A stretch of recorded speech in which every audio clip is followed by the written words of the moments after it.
दोनों ही दलों ने महिलाओं के नाम पर चुनाव लड़ा है।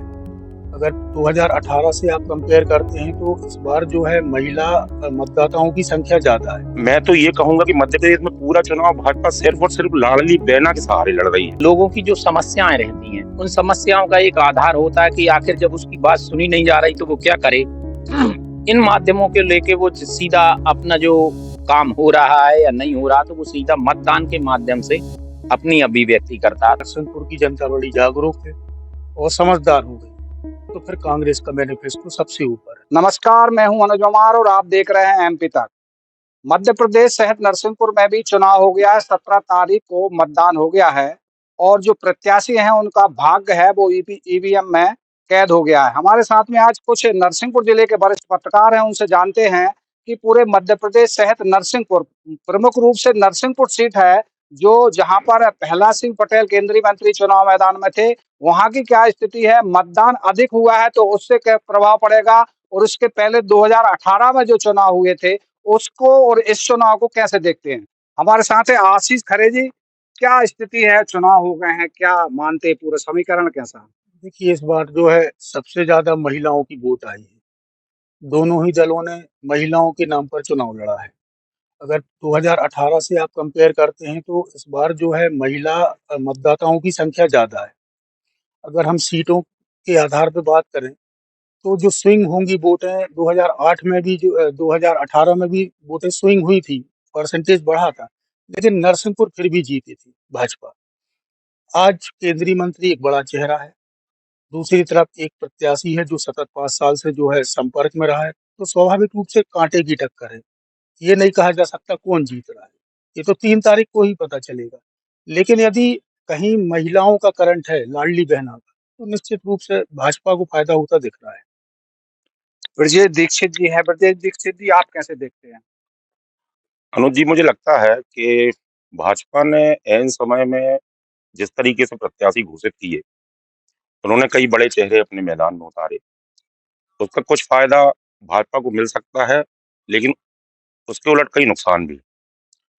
अब भाजपा बड़े चेहरों के पीछे उतारने की मंशा क्या थी, ये तो भाजपा जाने। जहां तक मैं समझता हूँ कि भाजपा ने ये सोचा कि उन्होंने महाकौशल में मान लीजिए प्रहलाद पटेल को टिकट दिया, सांसद राव उदय प्रताप सिंह जी को टिकट दिया, राकेश सिंह जी को टिकट दिया, तो उनका कहीं ना कहीं उनकी मंशा ये हो सकती है कि भाई हमने महाकौशल में इन चेहरों को टिकट दिया तो जनता ये समझेगी कि इनमें से कोई मंत्री बनेगा, मुख्यमंत्री बनेगा, तो जाहिर सी तौर पे लोग क्षेत्र का विकास के बारे में सोच के उनको वोट देते। ऐसा भाजपा का सोचना हो सकता है, लेकिन इसके उलट हम देखें, बात हम जबलपुर छोड़ दें, नरसिंहपुर की करें। नरसिंहपुर विधानसभा में ऑलरेडी भाजपा के पास जीतने वाला प्रत्याशी था। इसी तरह गाड़ावारा की भी यही स्थिति थी, वहां पर भी भाजपा के पास मजबूत प्रत्याशी था। ये नहीं कह सकते कि वो जीत रहे थे या नहीं जीत रहे थे, लेकिन उसकी उनकी स्थिति अच्छी थी। ऐसे में उन्होंने टिकट बदला, यहाँ से केंद्रीय मंत्री प्रहलाद पटेल जी को टिकट दे दिया, वहां से उन्होंने सांसद राव उदय प्रताप सिंह को टिकट दिया है। कहीं ना कहीं भाजपा का जो कार्यकर्ता है वो भी बड़े असमंजस में है। 5 साल उसने जिस प्रत्याशी के लिए मेहनत की, जिसके साथ काम किया, वो उसकी जगह नए चेहरे आ गए। नरसिंहपुर में थोड़ी बहुत भरपाई हो सकती है, चूंकि उनके भाई जालम सिंह पटेल यहाँ से विधायक रहे हैं, तो इस चीज का मुझे लगता है कि भाजपा को नुकसान हो सकता है। रही बात महिलाओं की वोटों की, तो निश्चित रूप से आज से 6 महीने के पहले पे चुनावी परिदृश्य पे या मध्य प्रदेश की राजनीति पे नजर डालें तो भाजपा काफी पिछड़ी नजर आ रही थी और ऐसा लग रहा था कि कांग्रेस की जैसे एक लहर चल रही हो। लेकिन इसी बीच शिवराज सिंह चौहान ने मास्टर स्ट्रोक चला, लाडली बहना। तो मैं तो ये कहूंगा कि मध्य प्रदेश में पूरा चुनाव भाजपा सिर्फ और सिर्फ लाडली बहना के सहारे लड़ रही है। अब हमारे जिले में 7 लाख से ज्यादा वोट पड़े, 3,70,000 करीब पुरुषों ने वोट डाले और 3,37,000 करीब महिलाओं ने वोट डाले।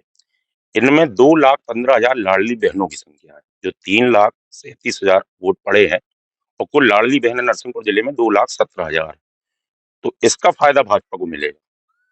अब वो कितना मिल रहा है उसमें हो सकता है कुछ पहले से भाजपा की वोटर रही हूँ और कुछ ने अपना मन बदला हो।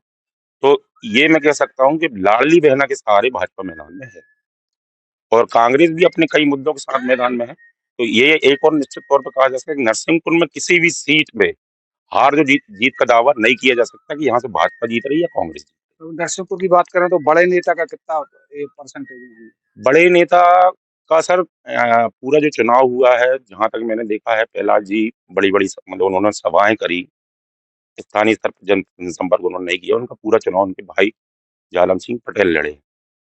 तो अब प्रहलाद पटेल बड़ा चेहरा तो है, और चर्चा ये भी है कि भाई हो सकता है कुछ राजनीतिक परिस्थितियां बदले तो उनको मुख्यमंत्री बनाया जा सकता है, इसका असर तो पड़ता है। लेकिन वहीं दूसरी ओर लाखन सिंह पटेल जो कांग्रेस के प्रत्याशी, वो पिछले 5 साल जमीन पे काम करते रहे, उसका फायदा लाखन सिंह पटेल को मिलेगा। तभी मैं कह रहा हूं कि ये बिल्कुल नहीं कहा जा सकता कि कौन भारी है और कौन हल्का है। नीलेश जाट जी हैं, देशबंधु के पत्रकार हैं, आप कैसे देखते हैं चुनाव को? पहले जो ब्रजेश भाई ने बोला है, लगभग अधिकांश बातों का मैं उनका समर्थन करता हूँ। जहां तक लोग बोल रहे हैं कि प्रतिशत बढ़ा, ये बढ़ा, मैं इस बात से पूर्णतः सहमत नहीं हूँ। क्या है कि मतदाता सूची पिछले 20 सालों से लगातार अपडेट होती है, जो पहले नहीं हो पाती थी। मृतक जो रहते थे वो 20-20, 25-25 साल उनके नाम नहीं कटते थे। लड़की की शादी हो गई, उसका नाम कई जगह रहता था, और मतदाताओं के एक एक व्यक्ति के नाम 3-3, 4-4 जगह रहते थे। ऐसे हर बूथ पर 100 से अधिक रहते थे, लोगों के नाम फर्जी रहे आते थे। तीसरी बात है कि इस बार त्योहार था। त्योहार के कारण आप अपने आसपास के मोहल्लों में भी देखेंगे तो वहां के लोग है ना जो थे, वो इस बार घर में थे, जहां उनकी मतदाता सूची में उनका नाम था, तो वो वोट पूरे गए। तो वोट आप परसेंट नहीं बढ़ा है कि जो हमारी पहले की मतदाता सूची ठीक नहीं हो पाती, तो इस बार निर्वाचन आयोग ने एक अच्छा प्रयास किया और अपडेट की, तो उससे परसेंटेज हमको बढ़ता हुआ दिख रहा है। अन्यथा जो 65% वोट होती थी आज से 15 साल 20 साल पहले, वो भी 80-90 थी, 80 थी। दूसरी बात, जहां तक आपने कहा कि बड़े चेहरों का, कि बड़े चेहरों के शुरुआत में लगा था कांग्रेस एकदम से झटके में आ गई थी, कि बड़ी मायूसी आ गई थी जब यहाँ से बड़े नेताओं को, सांसद, केंद्रीय मंत्री को जब उतारा गया, लेकिन उसका फायदा उतना भाजपा को फिर धीरे धीरे नहीं मिला। और नरसिंहपुर में जैसे इन्होंने भी कहा कि नरसिंहपुर विधायक जालम सिंह जी एक अच्छे मजबूत कैंडिडेट थे, जीत हार एक अलग विषय है, तो आवश्यकता नहीं थी, ऐसे ही गाड़ावारा में था। तो इसका कितना लाभ मिलेगा, कितना नहीं मिलेगा। दूसरी बात, लाडली जो बहना है, निश्चित तौर पर उसको भाजपा को फायदा दिख रहा है, मगर कर्मचारियों का भी वोट कांग्रेस की तरफ एक मुश्त गया है, लगभग माना जा रहा है ऐसा। दूसरी बात है कि हर 70-75% परिवारों में उनके परिवार के जो मुखिया होते हैं या जो राजनीतिक दल से जुड़े रहते हैं, आजकल लगभग विचारधाराओं से बहुत से लोग, अधिकांश लोग जुड़े हुए हैं। तो वो कहना नहीं पड़ता कि हमारे घर की महिलाओं को कि तुमको वोट कहाँ डालना है, वो वहां ही वोट जाती है जहां परिवार के लोग डालते हैं। अब उसमें उस परिवार को क्या लाभ मिला, क्या नहीं मिला, ये मजबूत नहीं। हाँ, मैं लाडली बहना से ज्यादा प्रधानमंत्री आवास योजना का लाभ भाजपा को ज्यादा मिला है, मैं इस बात से सहमत हूं। क्योंकि पूरा परिवार उससे प्रभावित। हाँ, क्योंकि उससे पूरा परिवार प्रभावित हुआ। यहाँ एक महिला का निर्धारित वोट करने वाला व्यक्ति दूसरा है कि वो वोट कहाँ डालेगी, लेकिन प्रधानमंत्री आवास योजना का लाभ संपूर्णता से मिला है, तो लेकिन उसका बीजेपी ने पीएम आवास को ज्यादा हाईलाइट नहीं किया। नहीं कर पाई। ये कहीं मेरी लगता है कि बीजेपी की चूक हुई है, और कांग्रेस ने भी अपनी तरीके से पूरी बात रखी है, सब चीज है, और कहीं ना कहीं 3-4 महीने से जो एक लहर थी कांग्रेस की, वो कुछ रुकी, लेकिन और भारतीय जनता पार्टी मैनेजमेंट में की ताकत तो है, चुनाव जीतने की पिछले उनसे कुछ वर्षों से। अनुभव है बहुत पुराना। हाँ, पिछले उनसे उनका संगठन मजबूत है, सब चीज है, मगर जब अंडर करंट जो रहता है, वो कई बार योग्यता योग्यता नहीं देखता, और वो किसको जिता दे जिन लोगों के नरसिंहपुर लिए। की यदि बात करें तो कितना नजदीकी मुकाबला है? बहुत नजदीकी, बहुत ज्यादा नजदीकी मुकाबला है। दूसरी बात मैं एक और कहना चाहता हूँ कि जो लोग बोल रहा है कि 5,000 से कोई जीतेगा, कोई 2,000 से 4,000, ऐसा नहीं है। वोट जब बढ़ी है परसेंटेज, तो चाहे वो कोई भी प्रत्याशी जीते, नरसिंहपुर या नरसिंहपुर के अन्य 3 प्रत्याशियों में, आप यहाँ 15-20 हजार से कम की जीत हार नहीं होगी, क्योंकि 1,92,000 वोट पड़ी है, तो जीत हार का अंतर भी बड़ा होगा। समीर जी बताएं हम। जी, अभी हाल ही में विधानसभा चुनाव हुए हैं और हमारे नरसिंहपुर से जो हैं केंद्रीय मंत्री प्रहलाद पटेल रहे, उनके सामने लाखन सिंह पटेल। चुनाव काफी कशमकश भरे रहे हैं। मतदान के पूर्व जो स्थितियां बन रही थी, वो उन स्थितियों में जो है कहीं ना कहीं फेरबदल हुआ है। हम देखते हैं लाडली बहना योजना जो है वो शिवराज जी ने एक मास्टर स्ट्रोक खेला उससे, उसका फ़र्क पड़ रहा दिखाई दे रहा है।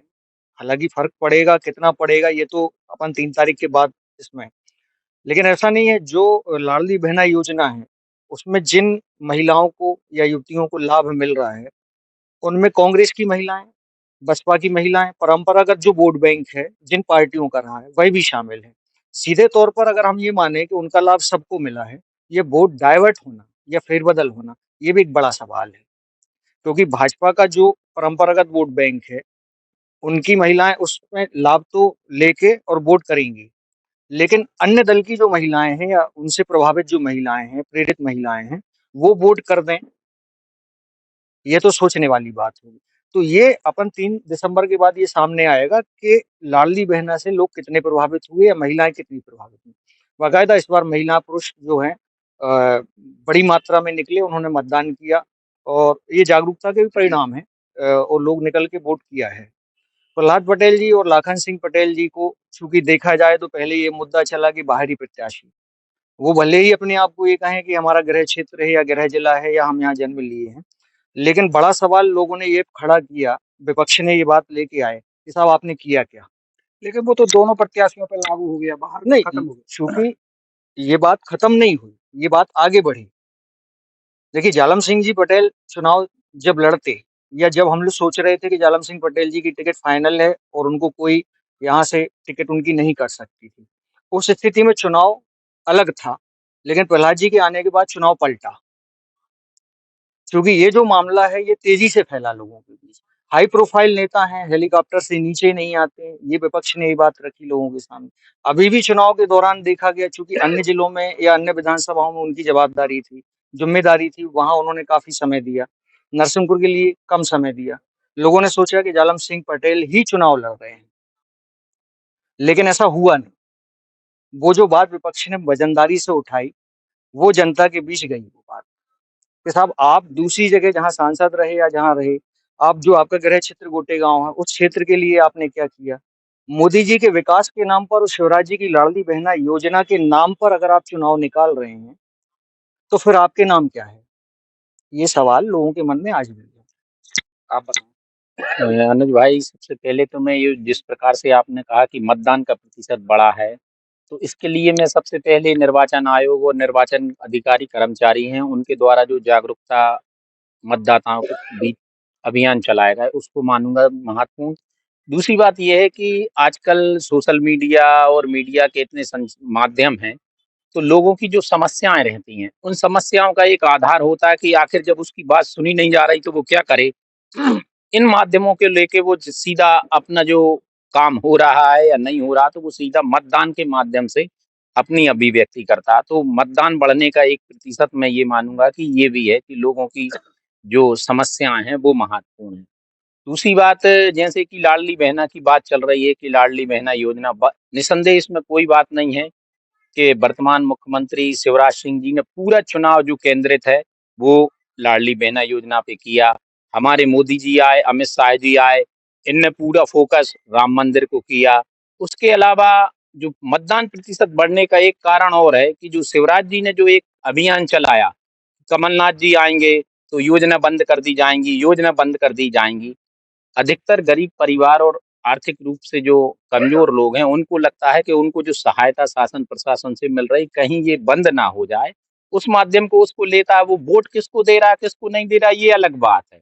उसको ये लगता है कि हमको जो सहायता मिल रही उसमें कहीं रुकावट ना आए, इस कारण वो जाके मतदान किया। तो ये मतदान प्रतिशत बढ़ने का कारण है। दूसरी बात, आपने जैसे कहा कि यहाँ पे बड़ा चेहरा, तो मैं नरसिंहपुर विधानसभा की बता दूं कि यहाँ पे नरसिंहपुर विधानसभा में ये बड़े चेहराओं का जो परिणाम है, ये पूर्व में हमारी अन्य लोग लोकसभा का जो चुनाव लड़े लड़े वो लोग परिणाम देख चुके हैं। महत्वपूर्ण बात यह है कि बड़ा चेहरा हमारे क्षेत्र में क्या कर रहा है, उसकी उपलब्धियां क्या हैं, उसके द्वारा क्या काम किए गए हैं। तो ये जो बड़ा चेहरा माननीय प्रहलाद पटेल जी हैं, जनता के बीच में ये अपने काम नहीं रख पाए। दूसरी बात, उनका एक बयान आया बीच में कि मैं महीने में 1 दिन आऊँगा। कहीं न कहीं यह बयान आने वाले 3 तारीख को जो परिणाम आएँगे, हो सकता है पक्ष में आए या विपक्ष में आए, किंतु उनका यह बयान कहीं न कहीं उनको नुकसान पहुँचाएगा। दूसरी ओर ये है कि उनने जो पूरा चुनाव लड़ा, उनने अधिकतर जगह पे ये कहा कि मेरे अनुज जालम भाई ने कहा कि मैं निसंदेह जालम भाई ने इस क्षेत्र में काम किया और उनका जनता से सीधा जुड़ाव था। बड़ा चेहरा माननीय प्रहलाद पटेल का नरसिंहपुर जिले की कुछ खास लोगों से जुड़ाव हो सकता है। आम जनता के बीच में उनकी लोकप्रियता उतनी नरसिंहपुर विधानसभा में तो नहीं है। इसका कहीं न कहीं जनता के बीच में आप जाइए तो ये पता भी चलेगा। रही बात लाखन सिंह जी की या जो परिणाम आएगा, तो लाखन सिंह जी सतत, जैसा कि नीलेश भाई ने बोला और अन्य हमारे साथियों ने बोला, लगातार इस 5 साल भी उनने मेहनत की, पिछले 5 साल भी उनने मेहनत की। अब जनता का जो परिणाम है वह 3 तारीख को पता चलेगा।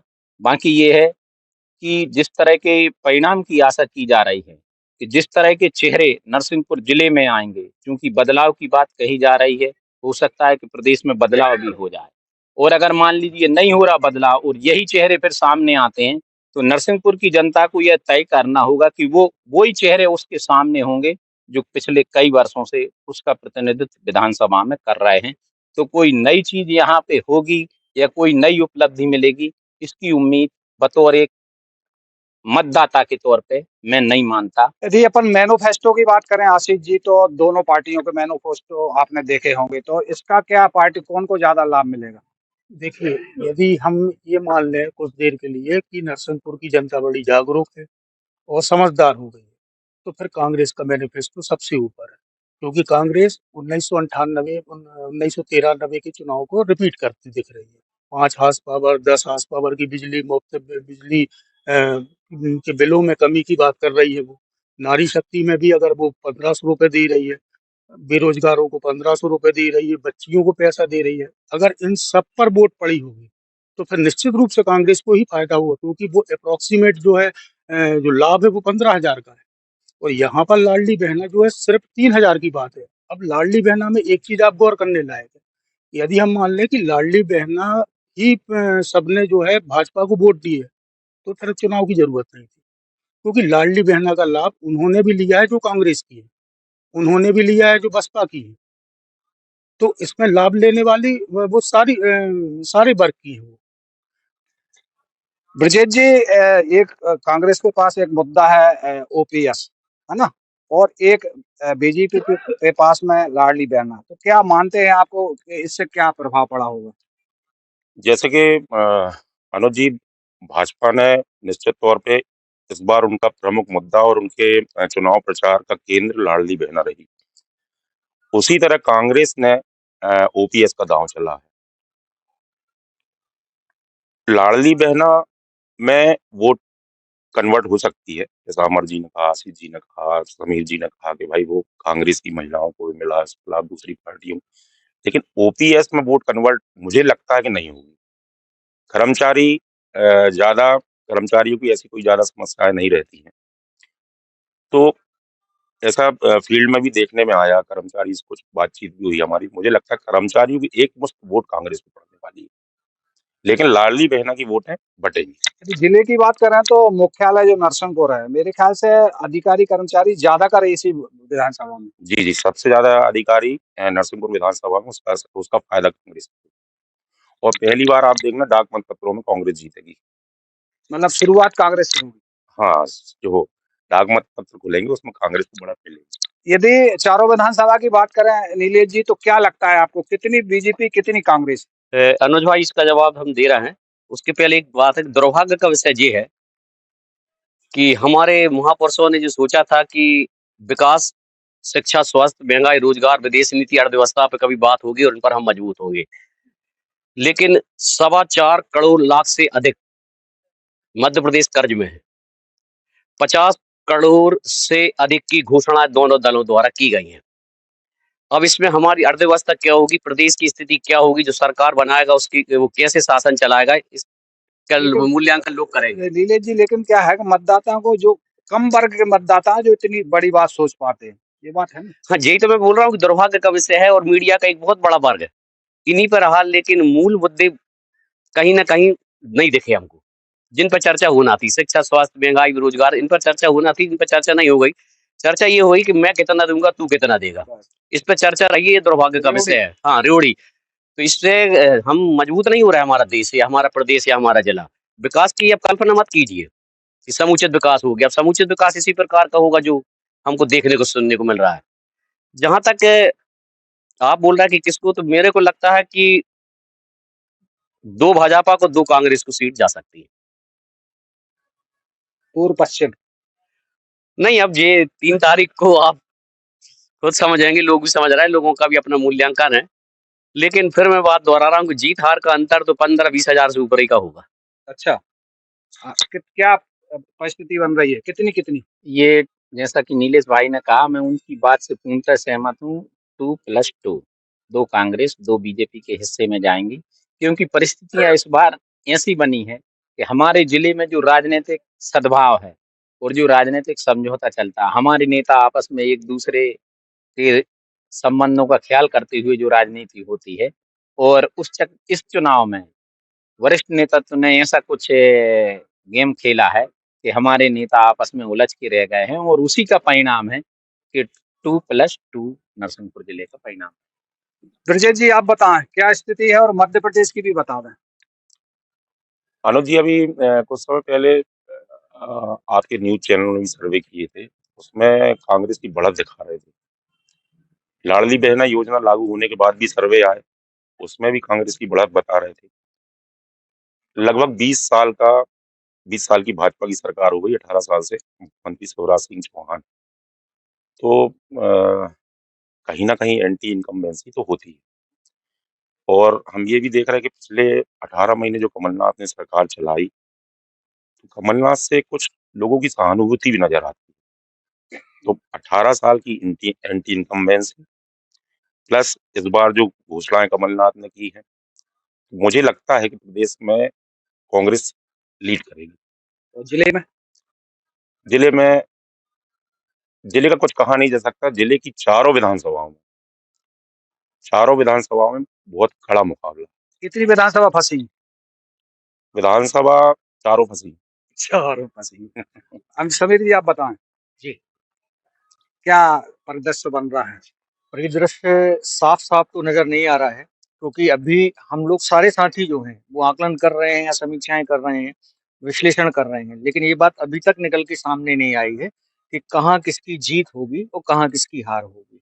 लेकिन एक बात तय है कि अभी कहीं हमने लिखा भी था इस बात को लेके कि साहब इस बार जो है चुनाव प्रत्याशी नहीं लड़े हैं, जनता और मतदाता जो है वो प्रत्याशियों से चुनाव लड़ी है, तो परिणाम भी अप्रत्याशित होंगे। आशीष जी। आज ही कांग्रेस की एक संभावित सूची आई है, देख रहा था कई ग्रुपों में।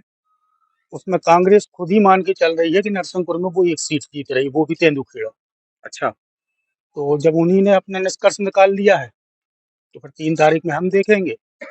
जहाँ तक मैं ब्रजेश जी से बड़ा सहमत हूँ और सभी से कि इस बार लाडली बहना नहीं, ओपीएस करेगा, क्योंकि ओपीएस एक बड़ा मुद्दा रही है और कर्मचारियों के लगभग 90% वोट जो है वो इन्हीं को गए, मतलब कांग्रेस को ही जाती दिख रही है। अब रहे मुद्दों की बात, तो सरकार किसकी बनेगी ये प्रत्याशियों पर भी। अच्छा, एक बात और आई है कि चुनाव बहुत शांतिपूर्ण रहा जी, तो कहीं ना कहीं सब अपने आप में सोच रहे हैं कि हम जीत रहे हैं, इसलिए लड़ाई दंगे नहीं हुए, ऐसा कुछ है? इसमें यहाँ नरसिंहपुर बड़ा शांत इसलिए रहा क्योंकि जनता को पता है यहाँ समझौता एक्सप्रेस है। अभी तक मतलब मेरी बहुत सारे लोगों से बात हुई, अच्छे बुद्धिजीवी, इवन कांग्रेस और भाजपा के नेताओं से बात हुई। उनका कहना ये है कि मध्य प्रदेश में किसकी सरकार बनती है, यहाँ के जीतने वाले प्रत्याशियों को कोई मतलब नहीं रहता है।